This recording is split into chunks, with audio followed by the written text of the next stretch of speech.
Welcome to the Global Church Project. I'm Graham Hill. David Congdon is an author, speaker and scholar working in the area of theology and culture. He's a world leader in the study of the theology of Rudolf Bultmann. His current research explores the intersection of hermeneutics, intercultural theology and modern Protestant theology. David Congdon specialises in theology, philosophy, ethics, psychology, arts and literature. A member of several professional organisations, including the International Bonhoeffer Society and others, he's published and contributed to a wide range of books, articles and reviews. His theology and writings are receiving wide and international acclaim. Who was Bultmann and what is dialectical theology? Sure. Well, Rudolf Bultmann was a New Testament theologian and scholar, arguably the greatest New Testament theologian and scholar of the 20th century. He was born in 1884 near Oldenburg in Germany, and he was a form critic of the New Testament. That's how he became well known. And later went on to do work in New Testament theology and hermeneutics, as well as contributing to theology itself, systematic theology. Why do you think a reinterpretation of his theology is important, particularly as we construct a missional theology? Well, part of Bultmann's legacy has been tarnished, or at least in the U.S. conversation, by his reputation as a critic of Scripture, and particularly a liberal critic who disparaged the Bible and sought to undermine its authority. So part of my project has been to rehabilitate his image and understanding and to excavate what I think to be a more faithful and charitable interpretation of his work. To go back to your previous point about dialectical theology as well, there's a long history of the conversation around dialectical theology and Barth's theology in the U.S. So there's been a very positive reception, at least in the last 20 years, of Barth's legacy, and concurrently a very negative reception of Bultmann's legacy at kind of the same time. And part of what I want to do is demonstrate that the interest in Barth's work in theology over the last couple decades should not come at the expense of Bultmann's contributions and what he was trying to achieve. So by reinterpreting Bultmann, I hope to show people who are favorable towards Barth's work that there's a convergence here and a dialogue that needs to happen. Yeah. So, two questions. What are some of the caricatures and slogans that are associated with Bultmann's work? And secondly, what's different about his work and Barth's work that has meant that the two have been interpreted differently? Right. Well, some of the key slogans regarding Bultmann are that he is an existentialist theologian who basically made Heidegger into the norm, the criterion for theology. This is one of the key parts of his legacy that I want to disabuse people of. And there are other things related to that, but essentially what it comes down to, and this comes from Barth's own statements about Bultmann, which have kind of percolated throughout the literature, and that is that Bultmann, prioritized philosophy over Scripture, over theology. And this is simply untrue. And so what I want to do is basically free people from that misunderstanding and help people to see the deeply faithful and gospel-oriented nature of Bultmann's work. And what I think why this is important is that I see mission as being at the heart of how Bultmann operates and how he understands the gospel, how he understands the Scriptures. And so this is where reinterpreting Bultmann more faithfully will contribute to the missional conversation and that growth and interest in that field that's currently ongoing. So what was the relationship between Bultmann's theology and Barth's theology? Right. This is a complicated and much disputed issue. So in the early years, just to back up a little bit historically, dialectical theology originated, you could say more or less, with Barth's first commentary on Romans. In 1919 was when that was published. It officially became a school of thought in 1923 with the start of the journal Zwischenzeiten, Between the Times. This journal that Barth helped to found and Bultmann contributed to formed the kind of dialectical school of thought. So in those early years, 1920 to 1925, more or less, they were in close alignment and were closely allied in this cause. That was shattered in multiple ways. One was kind of Bultmann's increasing interest in philosophy, Later, the struggle in the church in 1933 over kind of Nazi policies. Bultmann and Barth were on the same side on this issue, but there was a perception that they were on different sides. And Barth was confused about where Bultmann stood on some of these issues, in part, again, because of Heidegger's connection there. But on this issue, actually, Bultmann and Barth were very closely connected and became more closely allied for a brief period of time. But then things really fell apart later, and this is for a couple reasons. One is Barth, in the late 30s, moved towards a certain dogmatic theology that was meant to kind of oppose, in some ways, many of the issues that Bultmann was interested in. It wasn't directly in response to Bultmann, but it was in response actually to some Catholic theologians. Barth saw Emil Brunner, Friedrich Gogarten, Rudolf Bultmann, Erich Schwara, and other theologians as all engaged in a project of letting culture and philosophy call the shots when it comes to theology. And Barth kind of lumped them all together and said these are all natural theologians of some degree or another. And so Barth became very antagonistic towards Bultmann and towards everything that he was working on and represented, painted them all with a very broad stroke, a very broad brush. And so in the late 30s and into the 40s and 50s, there was this growing antagonism and a gulf between them. Bultmann sought, especially in the 50s, to kind of disabuse Barth of that notion and help him to see that that wasn't the case. But there was really no bridging that at that point. In the 1950s especially, Barth, writing the 4th volume of his Church Dogmatics, specifically says he has Bultmann as a conversation partner throughout. And you can see that in many ways his later dogmatics is an attempt to kind of overcome or undermine or oppose Bultmann's work. So they became very sharply divided in later years. And Barth has a very famous line in a letter he wrote that he and Bultmann are like a whale and an elephant, and we cannot speak to each other. So part of what I want to do is, so there's this kind of trajectory of alignment to antagonism. And what I want to help demonstrate is that if you see mission as kind of this connecting thread throughout Barth's work, which I think that's true, Barth's whole work can be understood in terms of mission. And then I also try to show Bultmann's entire work, his whole life legacy is in terms of mission as well. And then we begin to see a possible way to bring them together, that instead of focusing on the points of divergence and where they disagree, looking at the underlying logic of their theologies.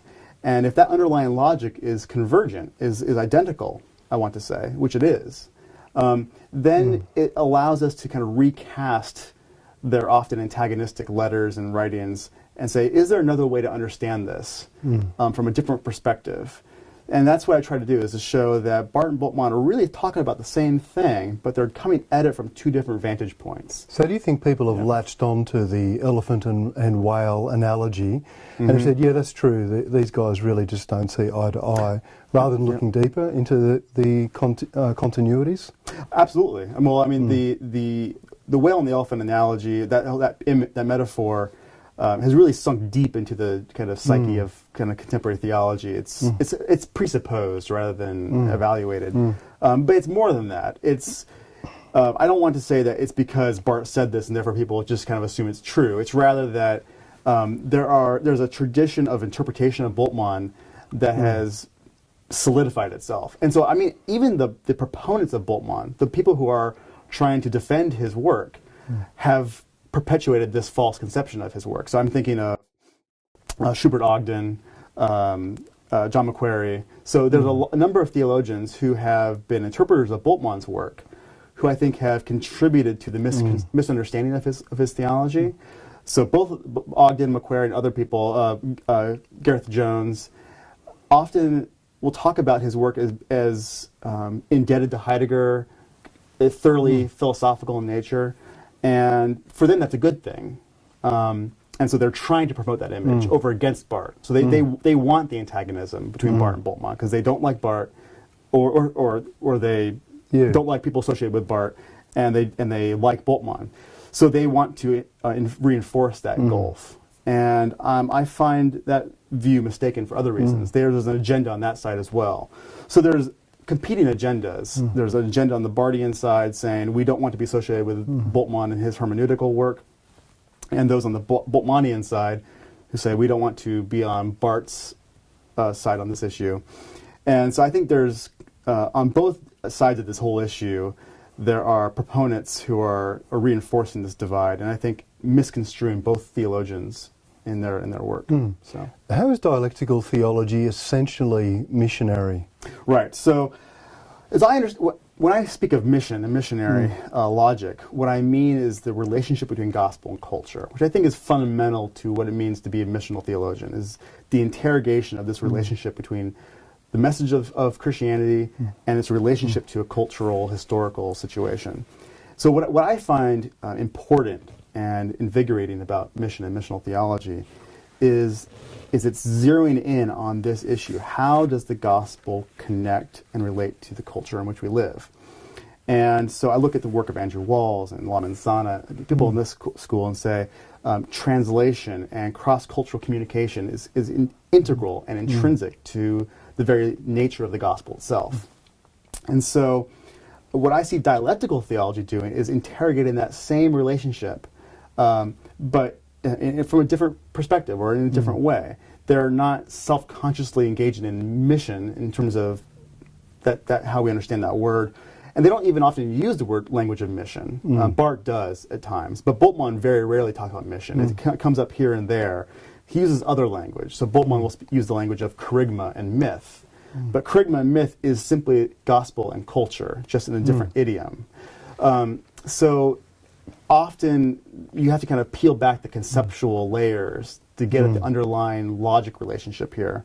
But dialectical theology, what it basically did, what Barth was concerned about in 1919, or 1915 really, as early as that, was the problem that he saw was this capitulation of the church to the agendas of Germany in this World War I era.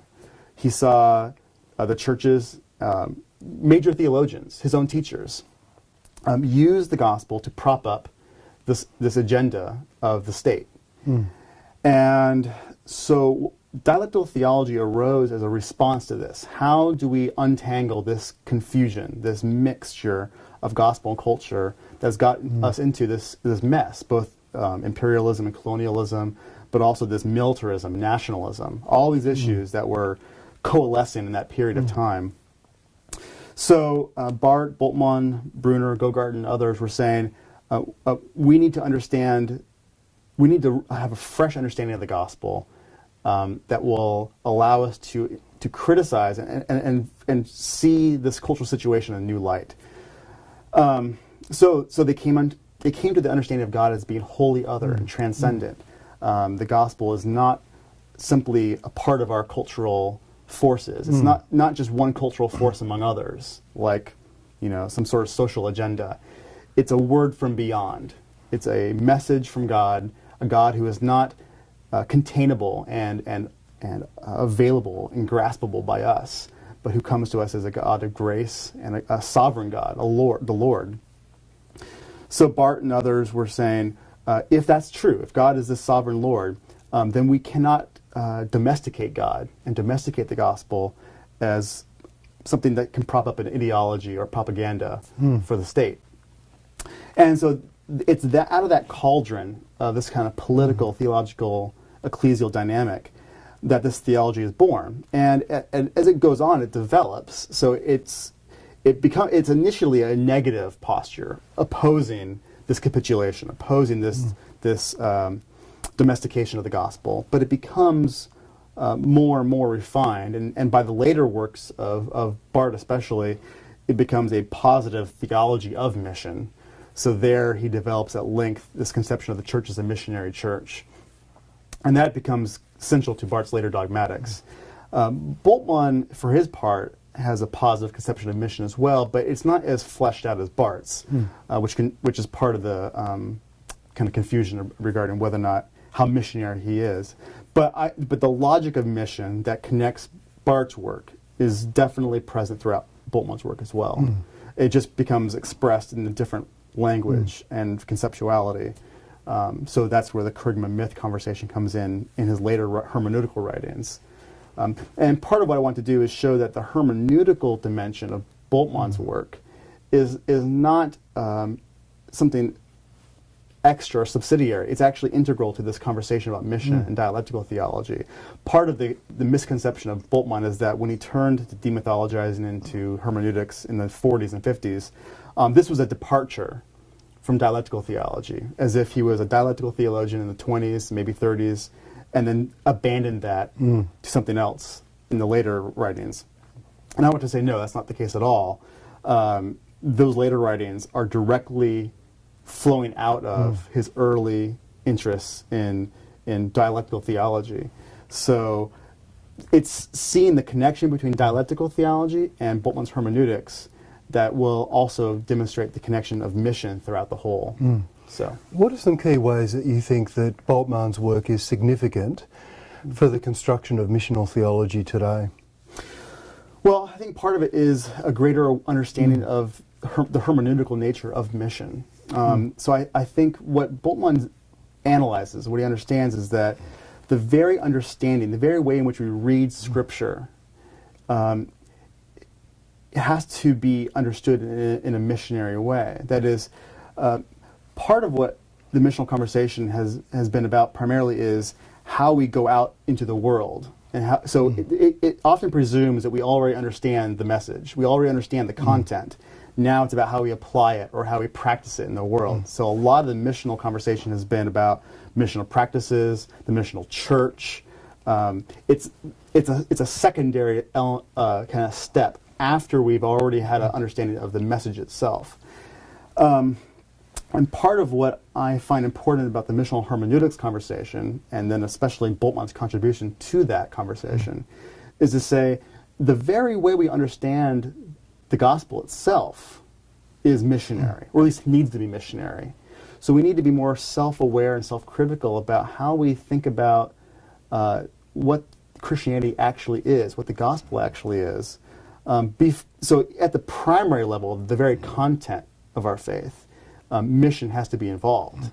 Now, there's different ways that people have been doing this. So George Hunsberger has a kind of a typology of different approaches to missional hermeneutics. So some, like Christopher Wright, have focused on this kind of grand narrative of the Bible. And I think that's been helpful, but I do think there's been a lack of hermeneutical sophistication at that level. So people like Michael Barham, Jim Brownson, and others have been more attuned to the kind of underlying hermeneutical issues involved in even reading that narrative. So the missional hermeneutics conversation is still in its infancy. There's a lot more that needs to be explored here, and so I definitely think that this is a currently ongoing conversation, and it will develop as it goes. But Bultmann's contribution to this is to say the very way in which we approach the Bible is implicated in this understanding of mission. And the question is, are we going to be missionary all the way down? That is translation and gospel culture relationship, is that going to be at the level of even our methodology in how we approach the Bible?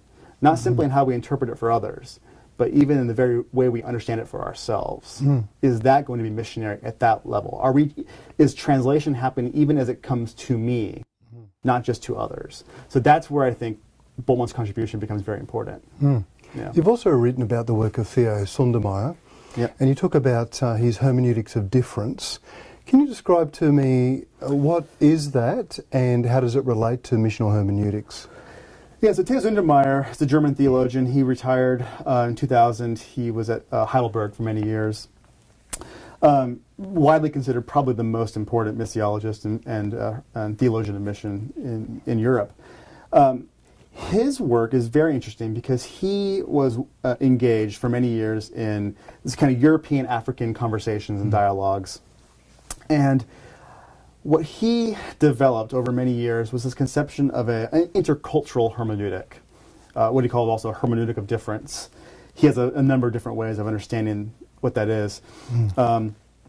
essentially what it comes down to is he wants to reconceive mission as the understanding of the stranger. So it's hermeneutics now is itself mission. So instead of mission being about proselytizing or reaching out to the neighbor and trying to win them over to me, to my view, evangelism, he wants to replace that conception of mission with mission as understanding across cultural divides. And it's very important the way he wants to relate that how he wants to understand that relationship between oneself and the cultural other. Part of what he wants to examine is the ways in which that has been done inappropriately. So there have been attempts, so he has these various models of how we relate to the other, some being making the other into the same, or making myself join the other. So both of those models, either trying to co-opt the other into my own view, or abandoning my own culture and joining the other person's culture, both of those are an inability to inhabit cultural difference, an inability to exist with a stranger. So you have to become the same. So both of those approaches are problematic because they can't allow for the cultural plurality and differences that we live with in our current world. What he wants to advocate for is a hermeneutic of difference that allows for an understanding of the cultural stranger in their strangeness, and not trying to convert that strangeness into the same, but so inhabiting that cultural difference. Yeah, and so he has a various processes in which that can occur. So he has a 4-step process by which we can understand the other. The first step is at the level of description, just a neutral kind of description. Who is the other? Then he goes on to the level of contextual description, contextualization of the other. So understanding that person in his or her context. So framing that person, understanding the context within which that person exists. Then a third step goes deeper and examines the ambiguities and nuances and the mysteries of that context and the other. And then finally, he reaches a point of translation and action, where we can interact and live with the other in their otherness. That last step, so he moves from sympathy to empathy to finally this action. And this action step, he appropriates a liberation theological concept of convivens or convivencia. It's a living together, a togetherness. And what's part of that togetherness is an ability to have a plurality of cultures cohabiting in the same kind of space, where cultural differences are respected and are able to coexist in a harmony.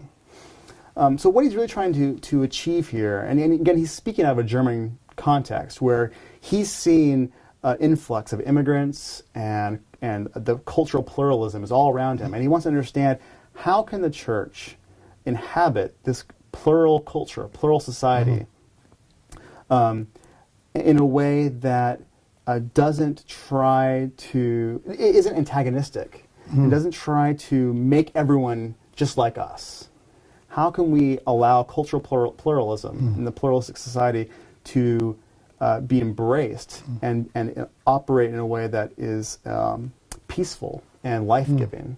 Well, such missional intercultural hermeneutics must have significant missiological implications for us today. Yeah. What are some of the implications that you see? Well, there's many. I think one central one that comes to mind immediately is the mission is, for Zundermeyer, I think for Bultmann too, I would say, and others, is first and foremost about the conversion of the missionary.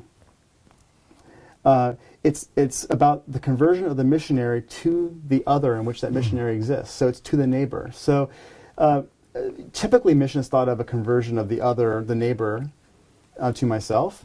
Now mission is being reconceived as how do we now live and care for others? How are we converted in our missionary endeavors towards the neighbor, towards the stranger?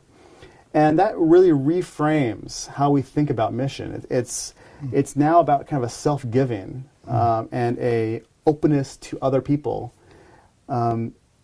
It becomes much less defensive and much less antagonistic and much less us versus them. Yep. And now it becomes more about how can we partner with other people in their concerns and their causes for justice, for wholeness, for shalom. That becomes the essence of what mission is about. Yeah. What do you think are some of the future directions and tasks for missional theology? Where do you see it heading, and what do you think are some of the issues that really need to be tackled as it goes forward? Well, I'm speaking here primarily out of my American context here, this North American environment in which I live, primarily evangelical environment. And so in that context, mission, especially missional as a term, become very closely associated with a certain sector of white suburban evangelicalism, I think. And I say that implicating myself in that culture, in that context. But I say that because the missional literature is tended to become a lot about church planting and a lot about how do we win over our modern American society to the church. And this is understandable. I think we see in the Western society, especially in North American society, this decline of the churches, this fear that we're losing a generation to atheism or to the nuns, as they say. And so there's a fear about the future of the church.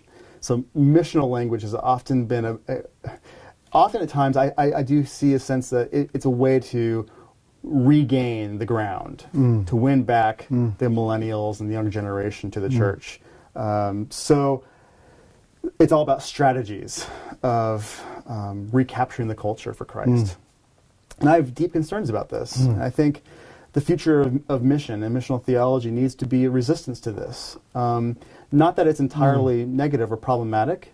I do think there are appropriate ways to demonstrate the attractiveness of Christ and the gospel for our culture. But I definitely am concerned that we're leading with this defensive posture about how can we prevent the slide of the church into oblivion. I don't think mission is about protecting and preserving the church. I think that's a major problem that we have in especially North American mission discussions, that we're all about trying to extend and prolong the life of the church. And I don't see that being the concern of the New Testament, and certainly not the concern that comes out of the Bible and the gospel. It should be about bearing witness, bearing faithful witness to the God of the gospel in Jesus Christ, and not being concerned about whether or not the church survives us or not.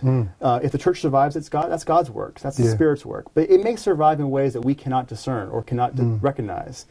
Bultmann was convinced that Christ speaks to us today, but that word of Christ may come to others in ways that are entirely unrecognizable to us in our society, in our culture.